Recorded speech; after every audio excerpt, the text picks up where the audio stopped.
Alhamdulillah. Alhamdulillah nasta'inuhu wa nastaghfiruh wa na'udzu billahi min shururi anfusina wa min sayyiati a'malina. May yahdihillahu fala mudhillalah wa may yudlilhu fala hadiyalah. Asyhadu an la ilaha illallah wahdahu la syarikalah wa asyhadu anna Muhammadan abduhu wa rasuluh la nabiyya ba'dah. Allahumma salli wa sallim wa barik ala sayyidina Muhammad wa ala alihi wa sahbihi wa mawalah, amma ba'du. Faya ayyuhal muslimun rahimakumullah, usikum wa nafsi bitaqwallahi faqad fazal muttaqun. Qala Allah Ta'ala fi kitabihil karim, na'udzu billahi minasy syaithanir rajim. Ya ayyuhalladzina amanu taqullaha haqqa tuqatih wa la tamutunna illa wa antum muslimun. Summa qala Allah Ta'ala fi kitabihil karim, allazina amanu wa hazaru wa jahadu fi sabilillahi bi amwalihim wa anfusihim a'zamu darajatun 'indallah wa ulaika humul faizun. Shadaqallahul azim. Orang-orang tua kami, bapak-bapak dan saudara-saudaraku seiman, seakidah dan seagama yang saya hormati dan insya Allah dimuliakan dan dirahmati oleh Allah Subhanahu wa Ta'ala. Ma'asyiral muslimin, sidang jamaah Jumat rahimakumullah. Melalui khutbah ini, khatib berwasiat kepada diri khatib sendiri dan kepada kita semua kaum muslimin yang hadir di masjid ini untuk menunaikan salah satu kewajiban di antara banyak kewajiban kita kepada Allah Subhanahu wa Ta'ala, yaitu salat fardu Jumat. Adapun wasiat itu adalah mari senantiasa kita jaga keimanan kita. Kita pelihara dan kita tumbuh kembangkan nilai-nilai keimanan yang ada di dalam hati kita, sehingga nilai-nilai keimanan itu berbuah kepada ketakwaan kepada Allah Subhanahu wa Ta'ala. Karena takwalah menjadi bekal kita menuju kampung yang abadi, itulah kampung akhirat. Wa tazawwadu fa inna khairaz zadi taqwa. Berbekallah kamu dan sebaik-baik bekal, kata Allah Subhanahu wa Ta'ala, adalah takwa.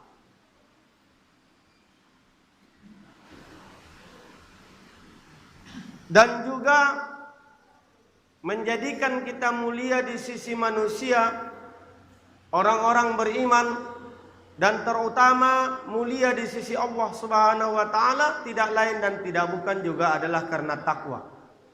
Inna akramakum indallahi atqakum. Marilah kita senantiasa meningkatkan ketakwaan kita kepada Allah Subhanahu wa Ta'ala, karena memang dengan adanya ketakwaan yang didasari oleh iman kepada Allah Subhanahu wa taala, kita akan mampu menghadapi cobaan, ujian, fitnah-fitnah yang memang akan semakin banyak kita dapatkan di akhir zaman ini. Kenapa ujian, cobaan dan fitnah semakin merajalela, semakin banyak kita hadapi di akhir-akhir zaman ini? Karena Rasulullah sallallahu alaihi wasallam saja banyak mengemukakan di berbagai macam hadis tentang bagaimana fitnah akhir zaman yang akan muncul di tengah-tengah umat Islam, yang kalau kita tidak kuat keimanan dan ketakwaan kita kepada Allah Subhanahu wa taala, ini akan mampu memalingkan kita dari agama Allah Subhanahu wa taala. Itulah agama Islam. Tetapi apabila kita senantiasa kuat dengan keimanan dan ketakwaan kita kepada Allah Subhanahu wa taala, cobaan, ujian, fitnah-fitnah akhir zaman yang bermunculan di hadapan kita malah akan mendekatkan diri kita kepada Allah Subhanahu wa taala. Salah satu di antara banyak ramalan Rasulullah sallallahu alaihi wasallam tentang fitnah akhir zaman ini, ada hadis yang diriwayatkan oleh Abi Hurairah radhiyallahu anhu.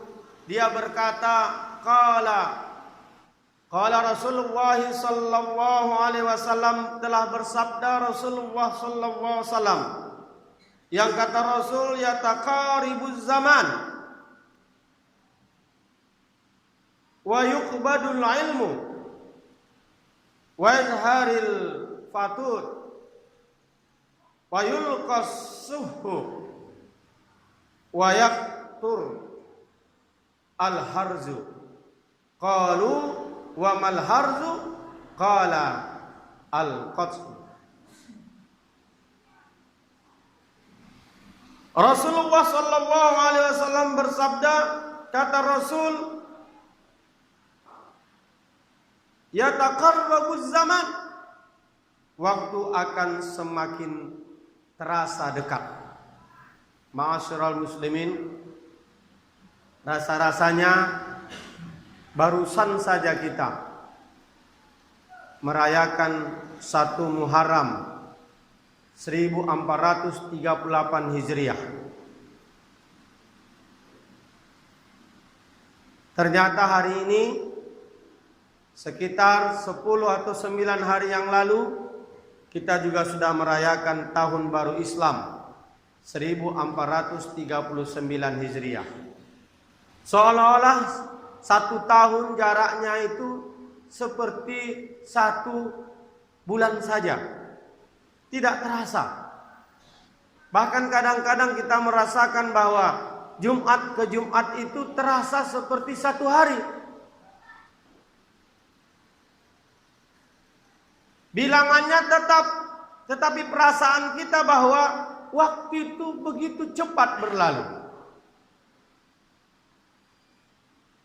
Itulah kenapa Rasulullah SAW mengatakan bahwa waktu akan menjadi dekat. Yang kedua, kata Rasulullah SAW, fitnah di akhir zaman itu adalah ilmu dicabut. Terutama ilmu agama. Dan kadang-kadang kita bisa melihat indikasinya bahwa ilmu itu dicabut. Betapa banyak, betapa sedikitnya majelis-majelis taklim itu hidup, baik di musala, di masjid-masjid, atau di rumah-rumah, atau di majelis-majelis manapun. Coba lihat, apakah lebih ramai orang menghadiri majelis ilmu daripada sekedar majelis makan-makan?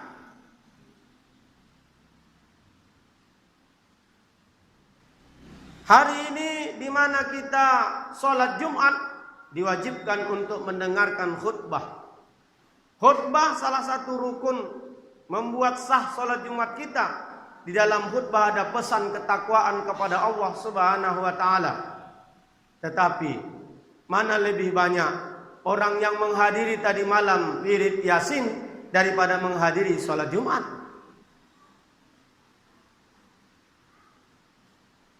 Dan paling tidak setuju orang kalau wirid Yasin ini dibarengi dengan tausiah. Tausiah ya tausiah, wirid Yasin ya wirid Yasin. Indikasinya adalah betapa orang sudah malas menghadiri majlis-majlis ilmu. Usahakan di kalangan generasi Islam, di kalangan orang tua yang harusnya menjadi teladan di tengah-tengah anak-anaknya saja jauh dari majlis ilmu. Bagaimana kita orang tua akan mampu mentransfer menjadi qudwah dan uswah, contoh teladan yang dirindu dan ditiru oleh anak kita dari segi agama, kalau orang tuanya sendiri malas mendatangi majelis ilmu? Fitnah di akhir zaman salah satunya adalah ilmu dicabut. Yang ketiga kata Rasulullah SAW, aneka fitnah bermunculan. Fitnah demi fitnah bermunculan di tengah-tengah umat. Yang kadang-kadang fitnah ini bukan hanya datang dari luar orang Islam, bahkan orang Islam yang jauh dari nilai iman dan ilmu agama mampu memfitnah dan memperandakan agama kita ini.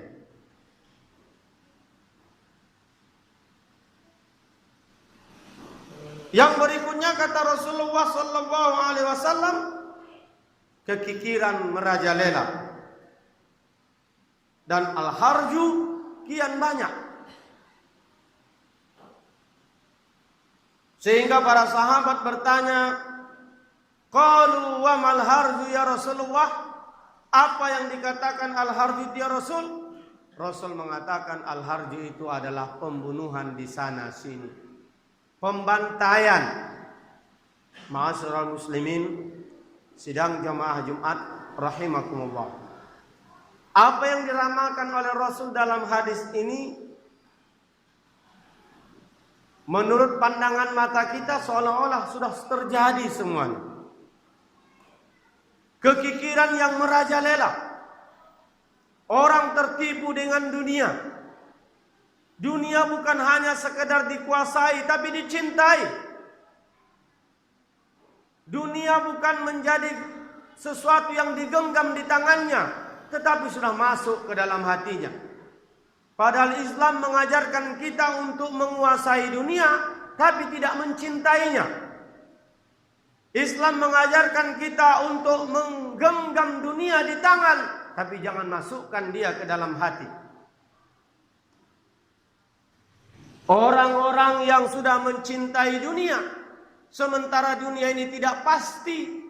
Apa yang kita cita-citakan, kita hayalkan, kita angankan, bahkan kita targetkan dalam dunia, sifatnya adalah fana dan fata morgana, tidak pasti.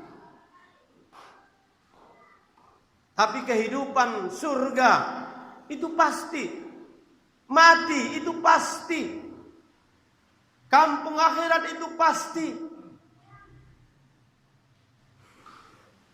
Betapa banyak orang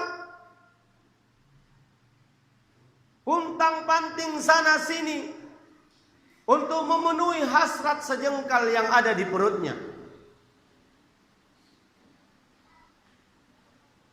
Padahal belum tentu apa yang dia cari bisa dia makan. Karena di antara kita yang ada di masjid ini, satu pun tidak ada yang bisa menjamin kalau kita nanti sholat asar masih bisa sholat berdiri karena masih hidup. Kalau asar saja pun sudah kita tidak jamin, saya yakin juga kita tidak bisa menjamin setelah pulang dari sholat Jumat dari masjid ini kita masih bisa bebas menghirup udara Allah Subhanahu wa taala. Itulah kenapa para ulama menegaskan kepada kita agar khusyuk dalam salat. Ketika takbiratul ihram pertama, angkatlah takbiratul ihram dengan kalimat Allahu Akbar dan bayangkanlah inilah salat terakhir kita di hadapan Allah Subhanahu wa taala. Tak ada lagi bisa jadi kita jamin bahwa nanti asar kita salat, maghrib kita salat, isya kita salat, apalagi menjamin besok subuh masih bangun untuk salat. Ma'asyiral muslimin, pembunuhan juga merajalela di sana sini. Kita lihat pembantaian kepada orang-orang minoritas, orang-orang lemah, orang-orang tertindas, luar biasa. Disaksikan di depan mata kita melalui media-media. Maka kita perkuatlah keimanan dan ketakwaan kita kepada Allah Subhanahu wa taala. Karena semangat tahun baru Hijriah 1438 ini yang masih berada di 10 awal bulan Muharram, terasa tahun baru ini, maka harus semangat untuk hijrah, semangat untuk berubah. Karena hijrah itu bermakna bukan hanya sekedar berpindah. Rasulullah sallallahu alaihi wasallam dari kota Makkah ke kota Madinah. Tetapi para ulama juga memaknakan hijrah adalah berpindahnya dari perlakuan yang tidak baik kepada yang baik, dari yang baik kepada yang lebih baik. Dan apabila ini mampu kita hijrahkan, maka kita adalah yang beruntung. Sebagaimana Rasulullah SAW bersabda, "Man yaumuhu khairan min amsi fahuwa rabih." Barang siapa yang hari ini lebih baik daripada hari semalam, fahuwa rabih, dia adalah orang yang beruntung. Berikutnya kata Rasul, "Man yaumuhu sawa'an min amsi fahuwa khasir." Barang siapa yang hari ini sama saja dengan hari semalam, sama saja, stagnan, tidak ada perubahan, tidak mampu berhijrah, masih lajang, sudah punya anak, sudah punya menantu, sudah punya cucu, sama saja sebelum dia punya cucu, sebelum dia punya menantu, sebelum dia nikah, sebelum dia bekerja, sama saja. Fahuwa khasir, kata Rasulullah, dia sudah tergolong orang yang rugi. Man yaumuhu syarrun min amsi fahuwa mal'un. Dan barang siapa yang hari ini lebih buruk daripada hari semalam, maka dia adalah orang yang celaka. Oleh karena itu penting ada perubahan di antara kita. Dan setiap kita ingin sukses harus berubah.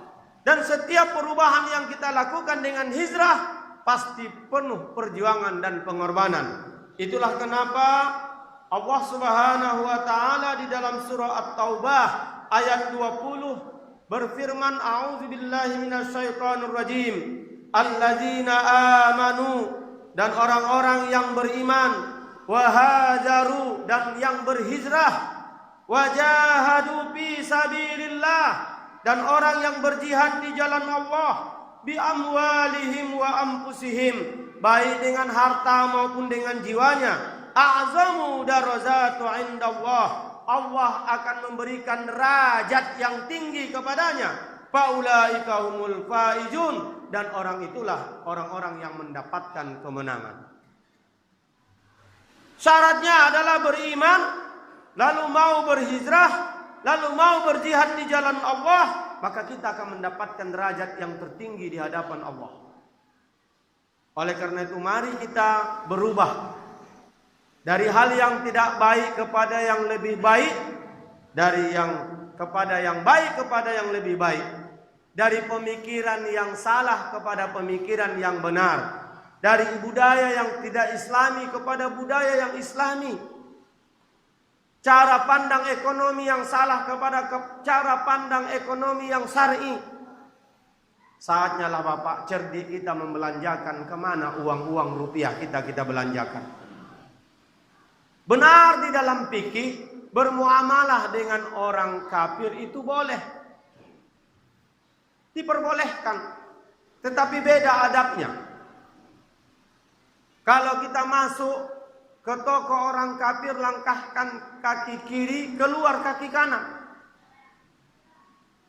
dan kita tidak boleh mendoakannya laris manis. Tetapi marilah saatnya kita berbelanja dengan saudara-saudara kita sesama muslim. Kalau hanya lebihnya 1.000 rupiah, 500 rupiah, biarkan. Biarkan orang muslim saudara kita ini kaya. Kalaupun mereka kaya, keuntungannya untuk kita. Ngapain kita belanja dengan orang yang jelas-jelas kaum mereka menindas saudara kita yang ada di sana? Tidak rahasia umum lagi di media. Siapa mereka yang menindas saudara kita di sana? Memang betul kita tidak kenal dengan mereka dan mereka tak kenal dengan kita. Tapi ketika mendengarkan azan yang kalimatnya sama, hayya 'alas shalah, hayya 'alal falah, mereka berwudu sama dengan wudu dengan kita.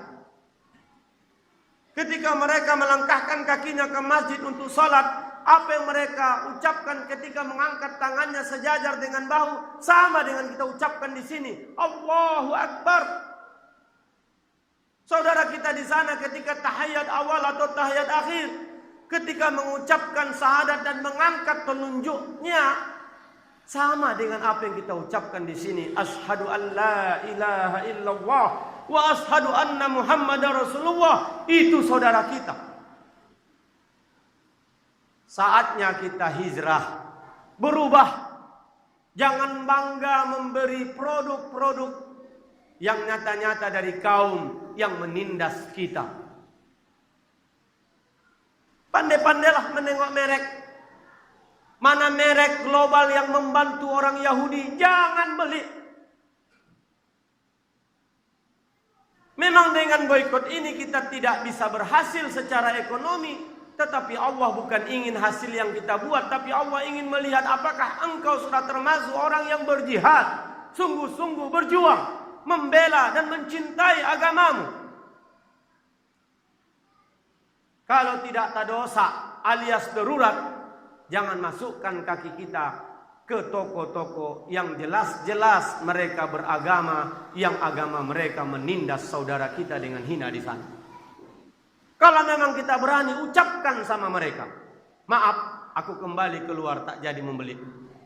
Kenapa? Karena saudaramu yang ada di sana membantai saudara kami di sini. Biar mereka tahu.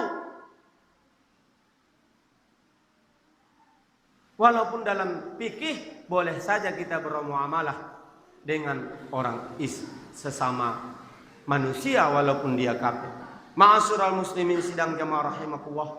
Begitu juga lah pandai-pandailah kita mendidik anak kita agar tidak terjerumus untuk mengikuti budaya-budaya yang bukan datang dari Islam.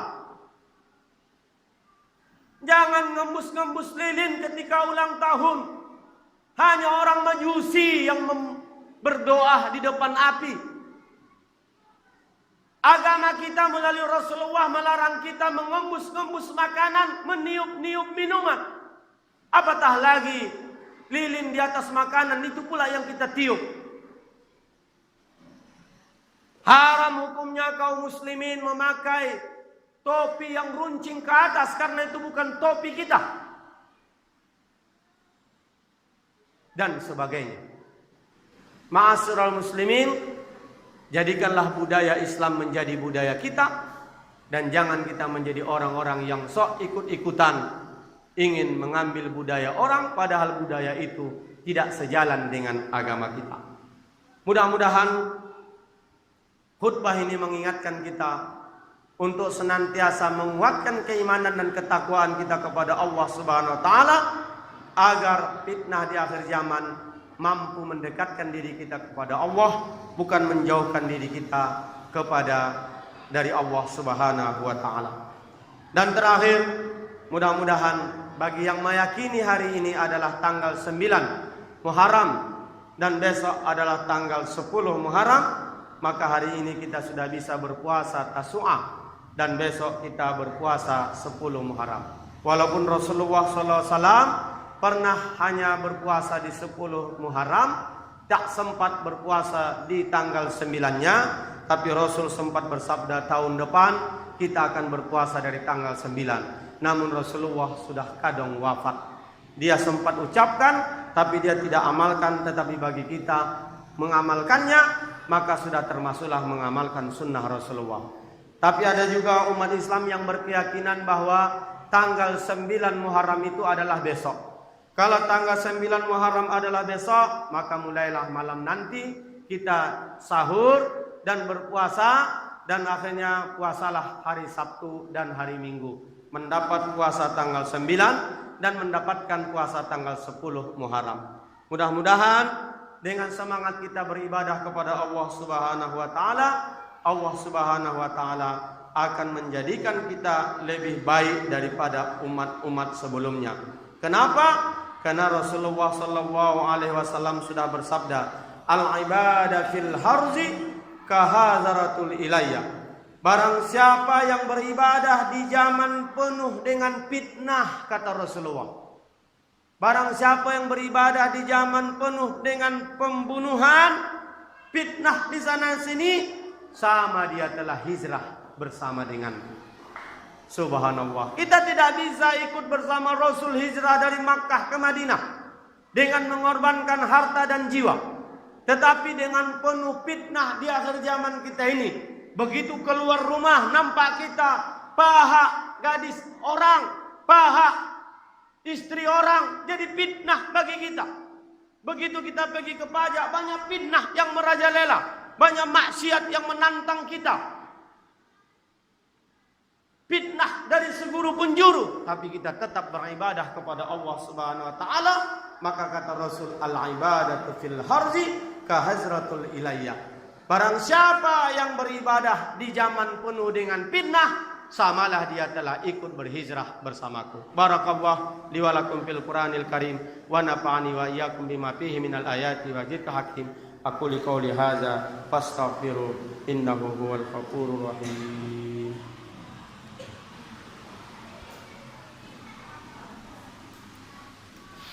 Alhamdulillahillazi arsala rasulahu bil huda wa dinil haqq yuzhirahu 'alad dini kulli walau karihal kafirun. Asyhadu an la ilaha illallah wahdahu la syarika lah wa asyhadu anna Muhammadan 'abduhu wa rasuluh. Wassalatu wassalamu ala nabiyyina Muhammadin sallallahu alaihi wasallam wa ala alihi wa sahbihi wa man tabi'ahum bi ihsanin ila yaumiddin. Ayyuhal jama'atal jum'ah arsadakumullah, usikum wa nafsi bitaqwallah, wa man yattaqillaha yaj'al lahu min amrihi yusra wa yarzuqhu min haitsu la yahtasib, wa man yattaqillaha yu'zim lahu azra. Usikum wa nafsi bitaqwallahi faqad fazal muttaqun. Innallaha wa malaikatahu yusalluna 'alan nabi ya ayyuhalladzina amanu sallu 'alaihi wa sallimu taslima. Allahumma ighfiril muslimina wal muslimat wal mu'minina wal mu'minat al-ahya'i minhum wal amwat innaka qaribun mujibud da'wat ya qadiyal hajat. Allahumma a'izzal islam wal muslimin, Allahumma ansur mujahidina fi kulli makan wa zaman. Allahumma ansurna ikhwanana al-muslimin wal mujahidina fi Palestin wa fi Suriah wa fi Afghanistan wa fi Iraq. Allahumma ansurna ikhwanana al-muslimin wal mujahidina fi Rohingya Myanmar. Rabbana la tuzigh qulubana ba'da idh hadaitana wa hab lana min ladunka rahmatan innaka antal wahhab. Rabbana atina fid dunya hasanah wa fil akhirati hasanatan wa qina azaban nar. Ibadallah, innallaha ya'murukum bil 'adli wal ihsan wa ita'i dzil qurba wa yanha 'anil fahsya'i wal munkari wal baghi ya'izukum la'allakum tadhakkarun. Fadhkurullahal 'azima yazkurukum was'aluhu min fadlihi yu'tikum wa la dzikrullahi akbar. Wassalam.